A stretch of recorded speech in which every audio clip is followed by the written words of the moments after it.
Sou a professora Cleane e vou lecionar a disciplina de História para o sexto ano do Colégio Emaús. Sexto ano, vou iniciar essa aula com a correção das atividades que eu deixei na aula anterior para a gente dar sequência ao conteúdo. É a página 209, né, do livro de História e não era necessário fazer o número 5. Vamos lá então para a correção. Número 1. De acordo com o texto, quais civilizações trocaram saberes durante o período medieval? Então, para responder essas questões, era necessário fazer a leitura de um texto. E este texto está falando, gente, sobre essa troca cultural entre as civilizações durante o período medieval. Então, europeus ocidentais, árabes e indianos. Número 2. Qual é a importância do número 0? Aponte um exemplo prático. Bom, o uso nos cálculos como nos computadores, né? 3. Descreva o processo da expansão árabe para o Ocidente e os seus desdobramentos na Europa. A expansão árabe aconteceu após a unificação com o islamismo e contou com a fragilidade da região mediterrânea após a desagregação do Império Romano do Ocidente. Quando houve a fragmentação do Império Romano, essa região ela ficou desprotegida. Na Europa, os reinos germânicos que se formavam deram origem a uma nova ordem que denominamos de feudalismo. Nessa aula, inclusive, nós vamos entender melhor o feudalismo, tá? Número 4. Elabore um texto sobre as transformações ocorridas nas ciências durante a Idade Média. É um texto que vocês precisam elaborar, então é uma resposta pessoal, tá bem? Eu trouxe aqui apenas alguns trechos dessas transformações, dessas inovações. Na ciência, os árabes desenvolveram conhecimentos de matemática, física, astronomia e química. Adotaram e introduziram na Europa os algarismos hindus, depois chamados de arábicos e usados atualmente. Também divulgaram o zero para representar o vazio. Eles descobriram diversas substâncias, entre elas o álcool, o fósforo, a benzina, o mercúrio, o ácido sulfúrico e ainda trouxeram para o Ocidente 3 grandes invenções chinesas, a bússola, o papel e a pólvora. A bússola foi extremamente importante durante as grandes navegações. Na medicina, os árabes alcançaram importantes avanços, a produção de medicamentos, o desenvolvimento de tratamentos, o uso da anestesia em cirurgias e a identificação da natureza de doenças contagiosas como a varíola e a tuberculose. Bom, finalizamos a nossa correção, era bem pequenininha, né? Bem rapidinho. Agora nós vamos continuar e vamos com o conteúdo. Vamos entender um pouco o surgimento do feudalismo, como que vai acontecer, né, esse processo de intensificação do feudalismo, né? Como que ocorre a relação nessa sociedade feudal. Vou grifar para vocês depois anotarem, tá? Enquanto os povos germânicos se fixavam na Europa Ocidental e os árabes iniciavam sua expansão pelo norte da África, diversos feudos se formavam na Europa Ocidental como consequência da fragmentação política do antigo Império Romano, ou seja, houve aí uma descentralização do poder. Cada feudo era governado por um sucerano, e este sucerano geralmente era o rei deste feudo, era o rei desta região. Nascia assim, então, o feudalismo, uma nova forma de organização política, econômica e social. A sociedade feudal era uma sociedade de ordens ou estamental, isto é, composta de camadas sociais rígidas. O que quer dizer isso, gente? As pessoas elas não tinham condições de mudar de camada social. Quem era servo, era servo a vida inteira. Quem era nobre, quem fazia parte do clero, os senhores feudais também pertenceriam a essa camada durante a vida toda também. Então, o indivíduo nascia e morria pertencendo à mesma camada social. E a posse de terra, gente, as propriedades que definiam essa camada social. Então, no topo dessa pirâmide social, do sistema feudal, nós temos no estamento superior, formado pelos senhores feudais, estavam os nobres e o clero pertencente à igreja, tá? Que eram bispos, arcebispos, além do próprio Papa. E essa classe era a classe dominante da sociedade medieval. Alguns trabalhadores rurais ficavam instalados nas terras de seus senhores, das vilas. Estes homens do senhor eram chamados de vilões. E na base dessa sociedade, no estamento inferior, era constituído pelos servos, que formavam a maioria da população camponesa. Correspondiam, em geral, aos antigos colonos romanos, viviam subordinados aos seus senhores, obrigados a pagar vários tributos em troca da permissão para trabalhar a terra e dela tirar seu sustento, além de receber proteção militar. Os principais tributos pagos pelos servos eram a talha, mais da metade da produção das terras, a corveia, que era pago com trabalho obrigatório, e banalidades, pagamento em produtos pelo uso de instrumentos de trabalho e das dependências comuns do feudo, como moinhos, fornos, celeiros e pontes. Nós vamos ver que nos feudos as propriedades elas vão estar divididas, né? Nós vamos ter terras comuns, nós vamos ter locais que são específicos para o rei e nós vamos ter também locais específicos para os servos. A relação entre o senhor feudal e o servo, gente, foi uma relação de laços individuais, né, de proteção e de obrigação mútuas. Na ordem feudal, os que ofereciam proteção geralmente possuíam um exército, eram chamados de suceranos ou senhores. Então, aqueles proprietários das extensas terras dos feudos, né, eram os suceranos, ou então os senhores. O principal sucerano de um reino era o próprio rei. Abaixo do rei estavam os grandes senhores, duques e condes.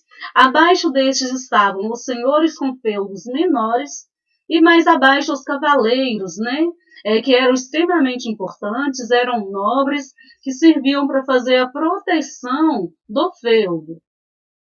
Os vassalos, por sua vez, eram aqueles que juravam lealdade oferecendo serviços militares aos senhores, entre outras tarefas. Quase sempre os suceranos eram proprietários de uma vasta área e distribuíam terras e cargos a seus vassalos em troca de juramento e fidelidade. Dentro deste feudo, gente, os vassalos, eles também poderiam distribuir proteção e posses a outras pessoas. Então, o vassalo, ele acabava se tornando também um sucerano. Então, criava-se dessa maneira uma extensa rede de obrigações e de lealdade entre senhores, buscando garantir unidade e poder ao grupo social. Nós vamos ver que nessa relação de suceranagem e vassalagem, o sucerano, né, que é o nobre, que é o senhor, que é o proprietário da terra, ele vai acabar tomando uma importância bem superior ao rei, por conta dessa dependência dos vassalos em relação ao sucerano. Este acordo entre vassalos e suceranos, né, ele era estabelecido pelo contrato vassálico, não tinha nada por escrito, era em uma cerimônia em que o vassalo ele prestava uma homenagem a seu sucerano, jurando fidelidade, e o sucerano fazia investidura, ou seja, entregava alguma coisa simbólica, né, para simbolizar a concessão do feudo, para simbolizar a concessão da propriedade. Nessa imagem aqui, nobre, cavaleiro, fidalgo e seu falcão. Os nobres nessa época, os cavaleiros, como nós já vimos, eles eram extremamente importantes e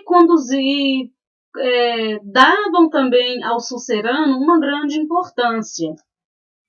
Nessa imagem aqui, representação da cena de homenagem em miniatura do século XII. Nessa cerimônia, o vassalo ajoelha e tem as mãos do sucerano colocadas sobre as dele, confirmando a dependência e a subordinação. A organização do feudo, como nós vimos, né, o feudo ele tem uma organização própria. Possuía 3 partes básicas, que era o manso senhorial, onde ficava o castelo e as terras, que era de uso exclusivo do rei, do senhor.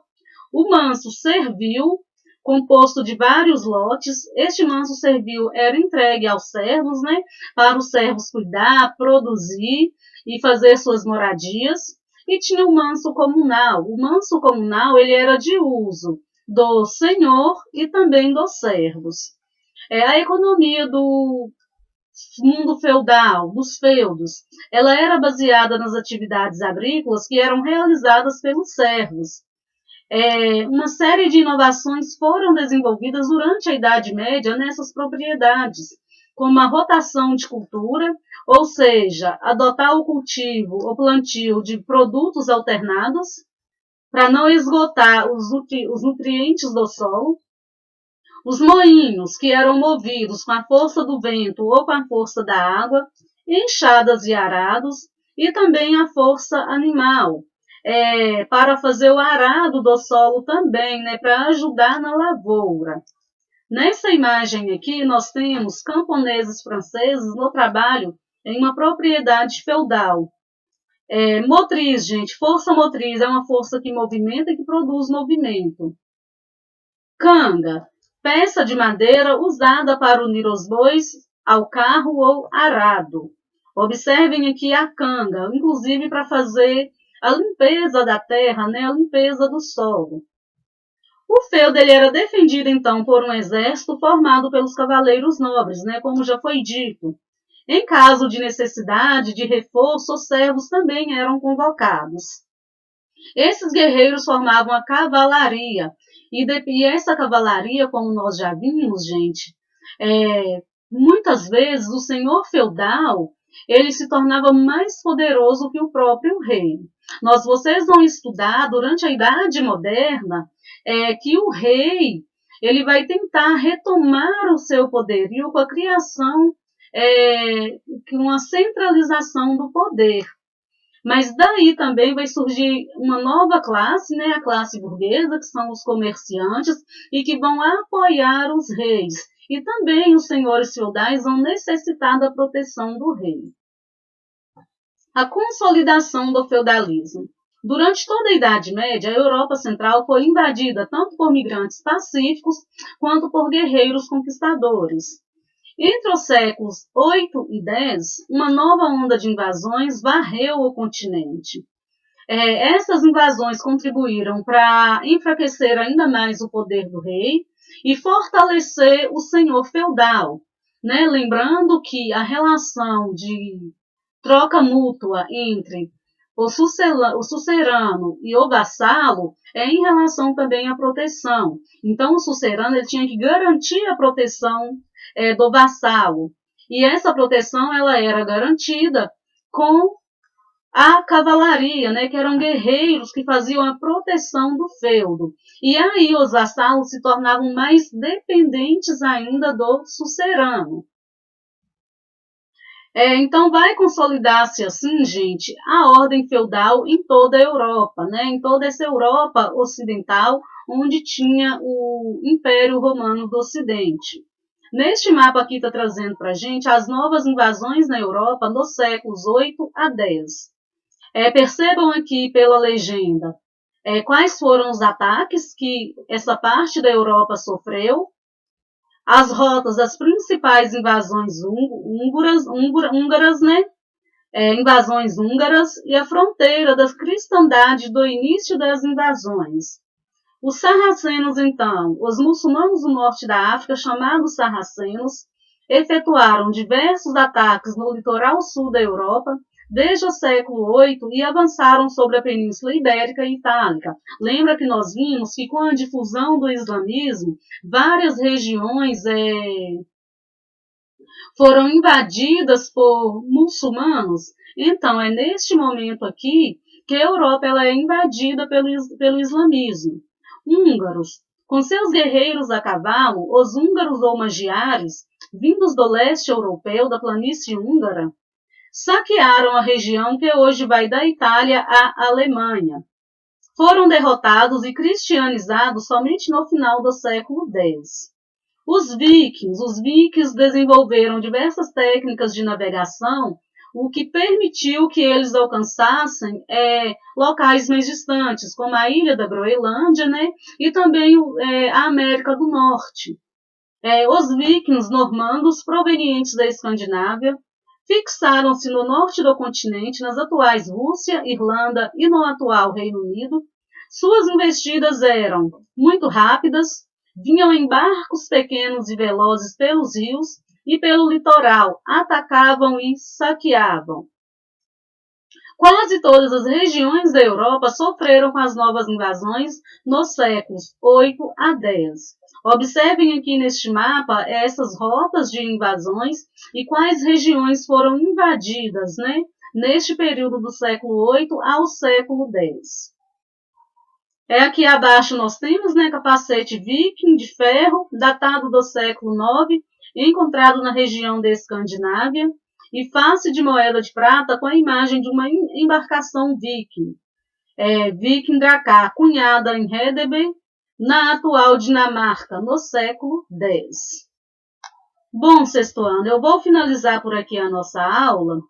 Na próxima aula nós vamos retomar sobre os reinos que se formaram na Europa. Tem algumas atividades para vocês fazerem do livro de História, somente a página 212, tá bem? Precisa ler o texto antes, gente, para fazer essa atividade, tá? Bons estudos para vocês, então. Até a próxima aula e lembrem-se, juntos no caminho certo.